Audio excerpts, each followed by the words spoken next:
Hello साथियों, नमस्कार। आपने देखना शुरू कर दिया आपका अपना YouTube channel DS Mishra official और आपके अपने चैनल पर एक नए वीडियो सेशन में आपका पुनः हार्दिक स्वागत है। और अभी के वीडियो सेशन में मैं उपस्थित हूं आपके लिए लेकर के जो प्रधान शिक्षक भर्ती परीक्षा की तैयारी के संदर्भ में मेरे द्वारा जो आपके लिए डीएलएड 75 अंक की तैयारी के लिए और सामान्य अध्ययन जीएस 75 अंक की तैयारी के लिए जो 2020 वीडियो सीरीज की श्रृंखला शुरू हुई है, उसी कड़ी को आगे बढ़ाते हुए आज मैं इसमें तीसरे सीरीज को लेकर के उपस्थित हुआ हूँ। और यह तीसरा सीरीज जो संबंधित होगा वह डीएलएड 75 अंक की तैयारी के संदर्भ में होगा और आगे सामान्य अध्ययन जीएस 75 अंक की तैयारी से भी संबंधित वीडियो सीरीज आपके लिए आएंगे। और यदि आप प्रधान शिक्षक के अलावा प्रधानाध्यापक की भी तैयारी कर रहे हैं तो डीएलएड के भी बहुत सारे ऐसे टॉपिक हैं जो आपके बीएड से संबंधित हैं। और सामान्य अध्ययन तो टोटली इसमें 75 अंक और आप में 100 अंक जो हैं, दोनों के सिलेबस समान हैं। तो यदि आप भी इस वीडियो को देख रहे हैं तो आपके लिए भी यह बेनिफिशियल साबित होने वाला है। और यह जो वीडियो सीरीज मैंने डीएलएड और जीएस के तैयारी के संदर्भ में शुरू किया है वह बीपीएससी के ही तर्ज पर 5 ऑप्शन के साथ जो अनोखा संग्रह हो सकता है। जो 8 सीरीज आपको पढ़नी है, उन 8 सीरीज में से जो 60 टॉपिक आपको कवर करने हैं, उनमें से मैं अनोखे संग्रह के साथ यह सीरीज लेकर के आ रहा हूं। तो उसी कड़ी में यह तीसरा सीरीज होने वाला है। वीडियो आपके लिए बहुत ही बेनिफिशियल होने वाला है। वीडियो में अंत तक बने रहेंगे। और यदि अब तक सब्सक्राइब नहीं कर पाए हैं डीएस मिश्रा ऑफिशियल चैनल को, तो अपने इस चैनल को निश्चित रूप से सब्सक्राइब करके बेल आइकन को प्रेस कर लेंगे, ताकि आगे प्रधान शिक्षक प्रधानाध्यापक के तैयारी के संदर्भ में या हर एक छोटी बड़ी अपडेट एवं शिक्षा जगत से जुड़ी हुई हर खबरों से आप अपनी पहुंच बना सकें। तो शुरू करते हैं आज के वीडियो सीरीज के पहले प्रश्न के साथ। तो आज पहला प्रश्न हमने लिया है, राष्ट्रीय बाल अधिकार संरक्षण आयोग की स्थापना कब हुई थी। तो आपको इकाई 1 के तहत यह पढ़ना है। बाल अधिकारों के संदर्भ में जो चीज़ें हैं वह आपको पढ़नी है। और उसी से मैंने लिया है कि राष्ट्रीय बाल अधिकार संरक्षण जो होता है वह पूरे देश में छोटे बालकों को लेकर के जितने नियम अनुकूल होते हैं उसके तहत यह काम करता है। और पूरे देश में किसी भी बालक को किसी प्रकार की समस्या नहीं हो, उसके लिए उनके अधिकारों के संरक्षण के लिए यह काम करता है। और इसकी स्थापना जो हुई थी वह 29 दिसंबर 2006 को हुई थी। राइट आंसर इसका ये हो जाएगा।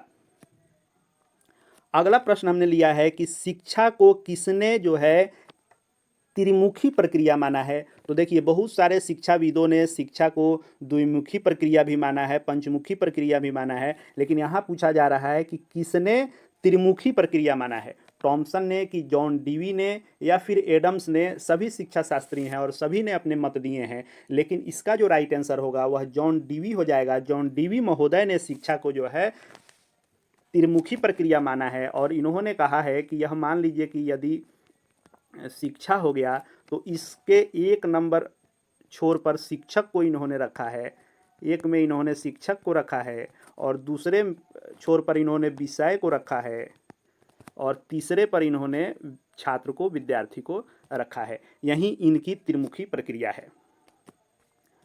तीसरा प्रश्न हमने लिया है कथन से संबंधित। आपको हर इकाई में सभी शिक्षा शास्त्रियों का या जिनके भी दर्शन आपको पढ़ने हैं उन सभी के आपको प्रमुख कथन को, उनके द्वारा कहे गए शिक्षा के संबंध में बातों को पढ़ना है और इससे प्रश्न निश्चित रूप से बनेंगे।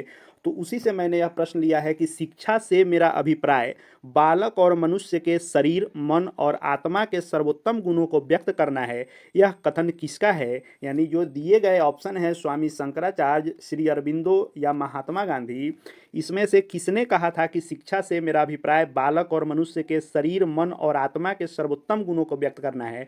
यानी शिक्षा पाने का उद्देश्य वही है कि बालक या मनुष्य के शरीर और मन के अंदर जो अच्छे गुण हैं उनको व्यक्त करना उसको आ जाए, वहीं उसका शिक्षा प्राप्त करना कहलाता है, वहीं शिक्षा है उसकी। और यह बातें कही थी महात्मा गांधी ने। राइट आंसर सी हो जाएगा। इन्होंने ही कहा था कि बालक या मनुष्य के शरीर, मन, आत्मा के जो सर्वोत्तम गुण है यदि उसको अच्छे से व्यक्त करने आ गया तो उसको शिक्षा प्राप्त हो गई।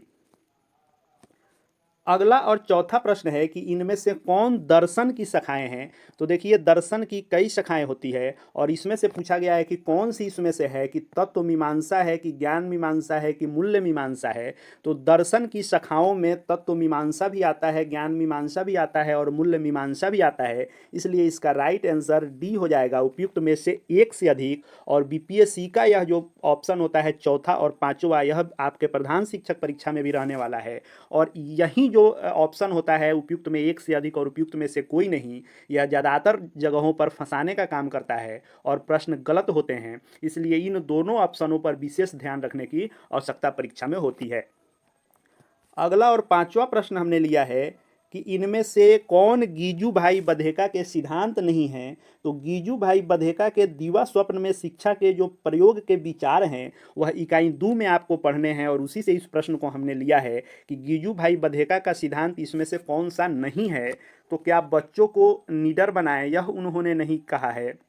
कि बच्चों को स्वतंत्र माहौल दें, उन्होंने नहीं कहा है। कि बच्चों को दंडित भी किया जाए, यह उन्होंने नहीं कहा है। या उपयुक्त में से एक से अधिक उनके सिद्धांत नहीं है, या सभी सिद्धांत हैं। तो राइट आंसर उपयुक्त में कोई नहीं होगा, तो कौन सा होगा। तो इन्होंने अपने सिद्धांत में कहा है कि बच्चों को निडर भी बनाए, बच्चों को स्वतंत्र माहौल भी दे, लेकिन दंडित करने को इन्होंने मना किया है कि बच्चों को दंडित करके सिखाया पढ़ाया नहीं जा सकता है। इसलिए यहाँ पूछ रहा है कि कौन सा सिद्धांत नहीं है। ऐसे प्रश्नों पर मैं हर बार कहता हूँ कि विशेष ध्यान दीजिए, जहाँ पूछ रहा हो कि नहीं है और नहीं है में ज़्यादा कन्फ्यूजन पैदा होता है। तो नहीं है तो बच्चों को दंडित भी किया जाए, यह इनके सिद्धांत में शामिल नहीं है।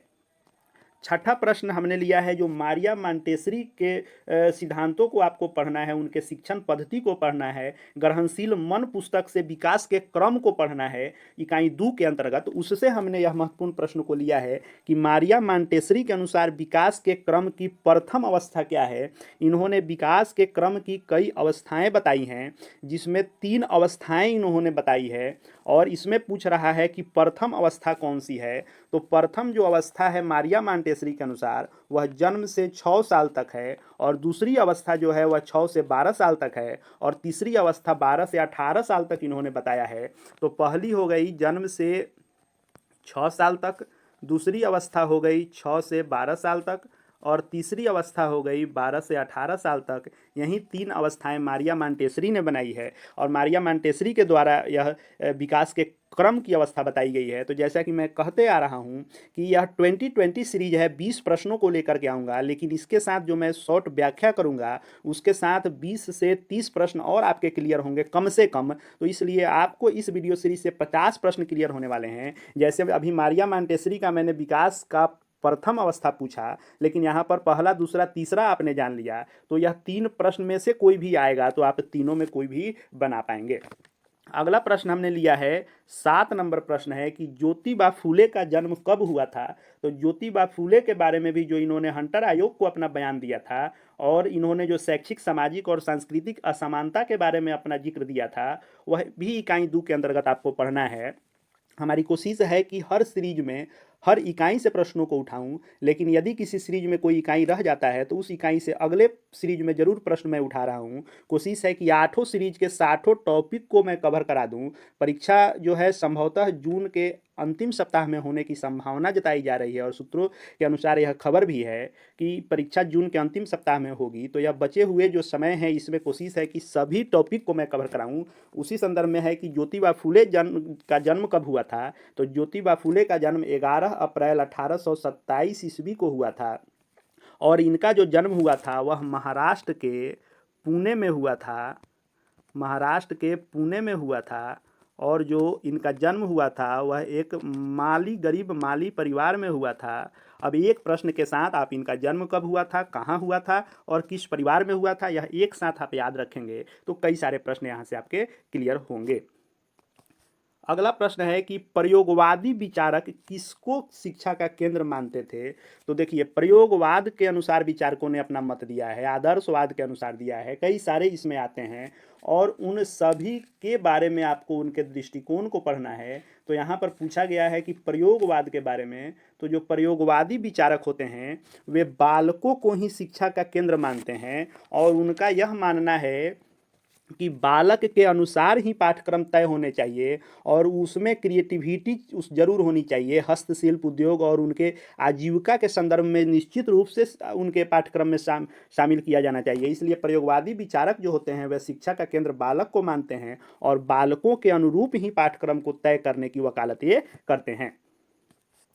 9वां जो प्रश्न है वह हमने लिया है कि बच्चों में जो विकास होते हैं कई प्रकार की, तो पूछा जा रहा है कि बच्चों में जो क्रोध, लोभ, काम, मोह, माया, दया, घृणा, प्रेम आदि का जो विकास होता है, यह विकास जो होता है यह किस प्रकार का विकास होता है? तो आप जानते हैं कि बच्चों में कई प्रकार के विकास होते हैं। शारीरिक विकास होते हैं, मानसिक विकास होते हैं, गामक विकास होते हैं, भाषात्मक विकास होते हैं, संवेगात्मक विकास होते हैं, नैतिक एवं चारित्रिक विकास होते हैं, सामाजिक विकास होते हैं। कई प्रकार के विकास के चरण हैं।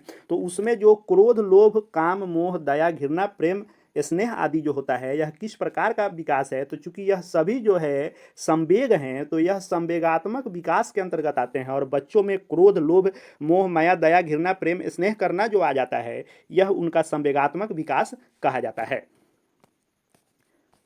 10वां प्रश्न जो हमने लिया है यह है कि युवा प्रौढ़ा अवस्था की अवस्था क्या होती है, उसका उम्र क्या होता है? तो शारीरिक वृद्धि की कई अवस्थाएं होती हैं। शैशवावस्था होता है, बाल अवस्था होता है, उसके बाद किशोरावस्था होता है, युवा प्रौढ़ावस्था होता है, वृद्ध अवस्था होता है। तो इन सभी अवस्थाओं को पढ़ना है और सभी अवस्थाओं से मैं प्रश्नों को लेकर के आऊँगा। अभी फिलहाल बताना है कि युवा प्रौढ़ावस्था की अवस्था क्या है। तो युवा प्रौढ़ा अवस्था का उम्र जो होता है वह होता है आपको 18 से 40 वर्ष।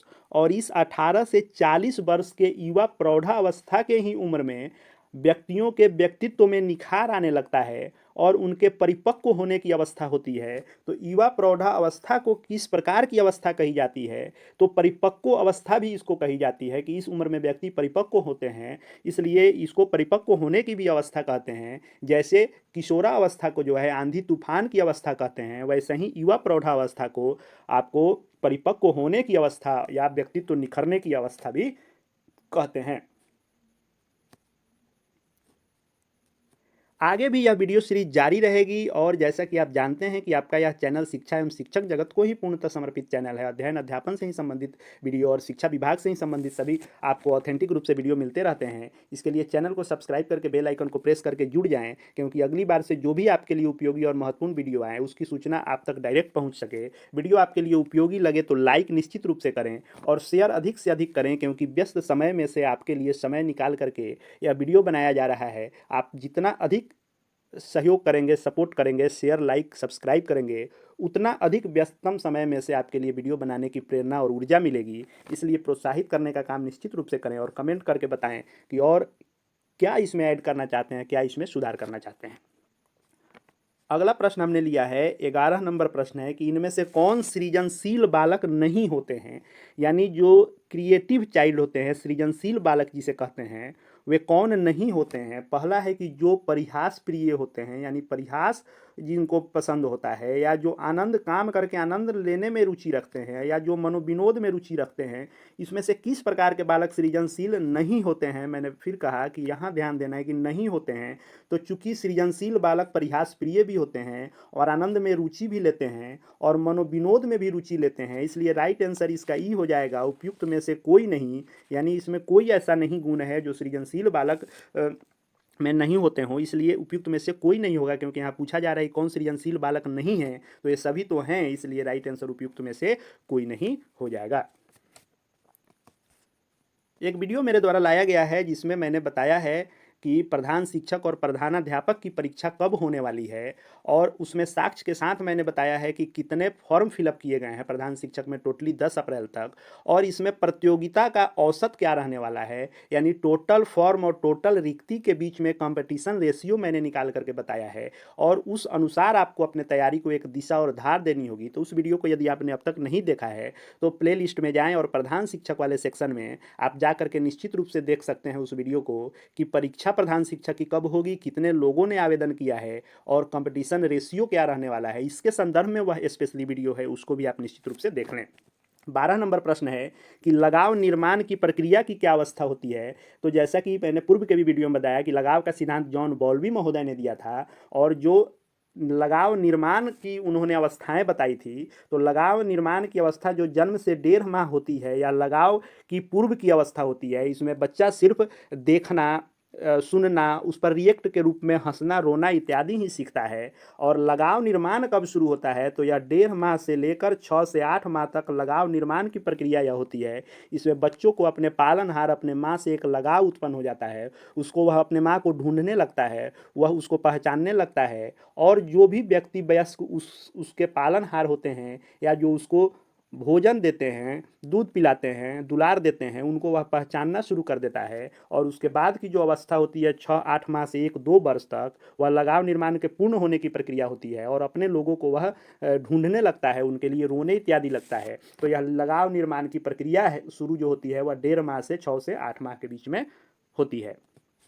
अगला और 13 नंबर प्रश्न है कि गंभीर तनाव की अशक्तता को क्या कहते हैं। हर सीरीज में मैं अशक्तता से संबंधित यह ला रहा हूँ। यह बहुत ही कन्फ्यूजिंग आंसर होता है, जल्दी आपको याद नहीं होंगे और बहुत सारे ऐसे हैं और उसको आपको याद करना है। परीक्षा में ये आएंगे ही, क्योंकि प्रधानाध्यापक परीक्षा में भी इससे प्रश्न पूछे गए थे। तो पढ़ने की कमी, जिसको पढ़ने संबंधी अशक्तता होती है, उसको क्या कहते हैं। लिखने की अशक्तता को क्या कहते हैं। गणित की जिसको समझ नहीं हो पाती है उसके अशक्तता को क्या कहते हैं। जिसको पढ़ने लिखने दोनों की अशक्तता होती है। बहुत सारी इसमें प्रश्न है जो मैं लेकर के आऊँगा। फिलहाल गंभीर तनाव की अशक्तता को क्या कहते हैं यह आपको बताना है। तो गंभीर तनाव की अशक्तता को डिस्थीमिया कहते हैं। यानी जिस बच्चे को डिस्थीमिया होती है वह किसी भी बात में गंभीर तनाव लेकर के बैठा रहता है।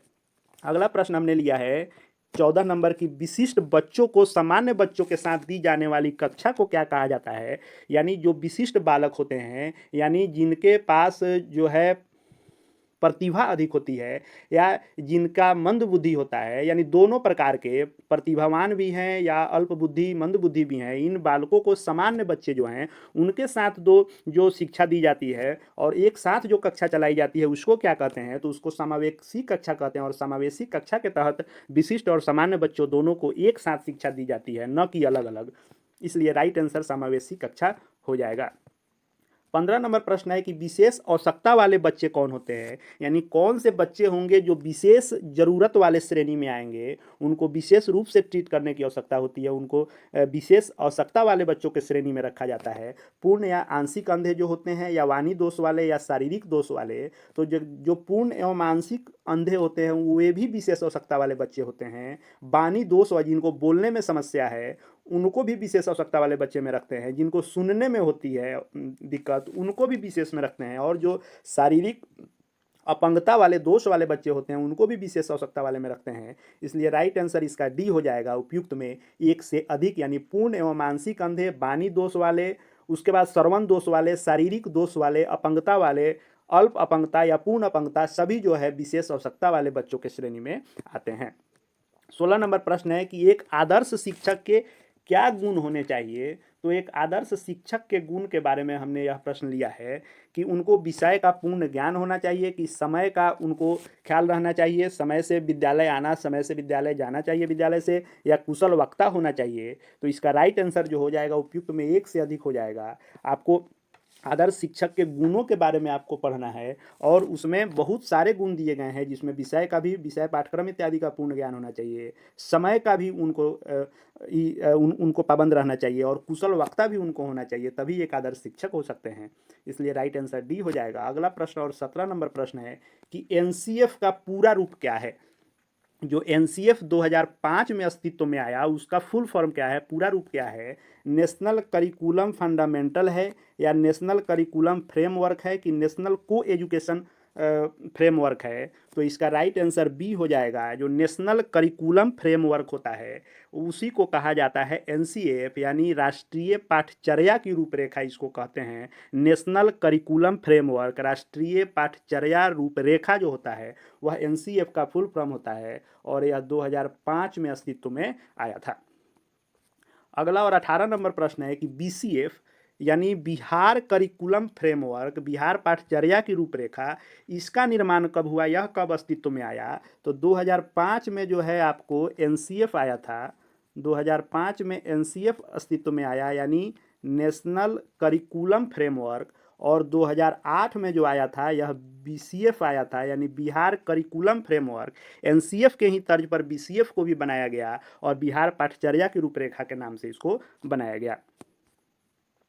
19 नंबर प्रश्न है कि पाठ्य पुस्तकों में जो चित्र दिए गए रहते हैं बहुत सारे चैप्टर में, उसमें स्त्रियों का स्त्रियों का घर का कार्य करते दिखाना, यानी बहुत सारे चित्रों में आपको पायलट के रूप में, या आपको रेलवे ड्राइवर के रूप में, या आपको साइंटिस्ट के रूप में, इंजीनियर के रूप में पुरुषों को दिखाया जाता है, जबकि किसी चित्र में स्त्रियों का घर का कार्य करते दिखाया जाता है। तो यह क्या दर्शाता है? स्त्रियों को समाज में प्रोत्साहन की, लैंगिक समानता की, लैंगिक विभेद। तो यह निश्चित रूप से लैंगिक असमानता यानी लैंगिक विभेद को दर्शाता है। निश्चित रूप से चित्रों में स्त्रियों को भी हर काम को करते हुए, बड़े बड़े कार्यों को करते हुए दिखाना चाहिए, और पुरुषों को भी हर कार्य को करते हुए दिखाना चाहिए, जिससे लैंगिक समानता उत्पन्न होगी। बच्चे यदि छात्राएं किताबों में बड़े बड़े काम करते हुए लड़कियों को चित्रों में देखेगी तो उनके अंदर भी यह जिज्ञासा और प्रोत्साहन मिलेगा उनको कि हम भी ऐसा कर सकते हैं। लेकिन यदि पाठ्य पुस्तकों में ही उनको घर का कार्य करते हुए दिखाया जाएगा तो कहीं ना कहीं उनके अंदर हीनता की भावना आएगी। इसलिए पाठ्य पुस्तकों में इसमें बदलाव की आवश्यकता है, और अब बदलाव किए भी जा रहे हैं। आज के प्रधान शिक्षक तैयारी के डीएलएड 75 अंक की तैयारी के 2020 सीरीज का अंतिम प्रश्न है कि एनसीईआरटी के वर्तमान निदेशक कौन है। एनसीईआरटी आप जानते हैं कि national council of education research and training होता है, और इसके निदेशक कौन हैं आपको इसको भी पढ़ना है। जितने संस्थाएं हैं इकाई 6 के अंतर्गत आपको सीआरसी, बीआरसी, डाइट, बाइट, उसके बाद बिहार बोर्ड के जितने भी हैं, संस्कृत बोर्ड से लेकर सभी बोर्डों को, और आपको मुक्त विद्यालय शिक्षण विबोस है, एनसीईआरटी है, एससीईआरटी है, उसके बाद आपको एनसीईआरटी है, एनसीटीई है, इस सभी को आपको पढ़ना है इकाई 6 के अंतर्गत। उसी से मैंने इसको प्रश्न को लिया है कि एनसीईआरटी के वर्तमान निदेशक कौन हैं। ऋषिकेश सेनापति हैं, कि दिनेश प्रसाद सकलानी हैं, कि दिनेश सिंह बिष्ट हैं। तो 2015 से लेकर 2022 तक संभवतः जो एनसीईआरटी के निदेशक थे वे ऋषिकेश सेनापति थे, लेकिन इनकी जगह अब ले लिया है प्रोफेसर दिनेश प्रसाद सकलानी ने, और यहीं वर्तमान में एनसीईआरटी के निदेशक हैं। और दिनेश सिंह बिष्ट जो हैं यह बीबोस के पूर्व सीईओ हैं, ये भी अब बदल गए हैं, और कौन बने हैं उसको भी मैं आगे लेकर के आऊँगा। और जितने भी संस्थाओं के बारे में, उनकी स्थापना कैसे हुई, कब हुई, कौन उसके अध्यक्ष हैं, कौन उसके डायरेक्टर है, ये सब आपको पढ़ना है, सब मैं लेकर के आता रहूँगा। तो इसका राइट आंसर बी हो जाएगा। आगे भी प्रधान शिक्षक परीक्षा की डीएलएड 75 अंक की तैयारी और जीएस 75 अंक की तैयारी से संबंधित वीडियो सीरीज आपके लिए जारी रहेंगे, और साथ ही साथ जो भी अपडेट आएगा परीक्षा से संबंधित, और आपको हर एक एक छोटी बड़ी अपडेट प्रधान शिक्षक, प्रधानाध्यापक और शिक्षकों से संबंधित, और शिक्षा विभाग से संबंधित, या अन्य जो भी शिक्षा जगत से जुड़ी हुई खबरें होगी उस सभी को देखते रहने के लिए, और प्रधान शिक्षक की पूर्ण तैयारी करते रहने के लिए चैनल से जुड़ जाएं, और चैनल को सब्सक्राइब करके बेल आइकन को प्रेस कर लेंगे, ताकि आगे जो भी महत्वपूर्ण वीडियो आए उसकी सूचना आप तक सबसे पहले पहुंच सके। और साथ ही साथ यदि हमारे Telegram channel DS Mishra official से अब तक नहीं जुड़े हैं तो उससे भी जुड़ जाएंगे, वहाँ भी आपको शिक्षा विभाग से संबंधित हर अपडेट मिलते रहेंगे। इस वीडियो को देखने के लिए आपका बहुत बहुत धन्यवाद।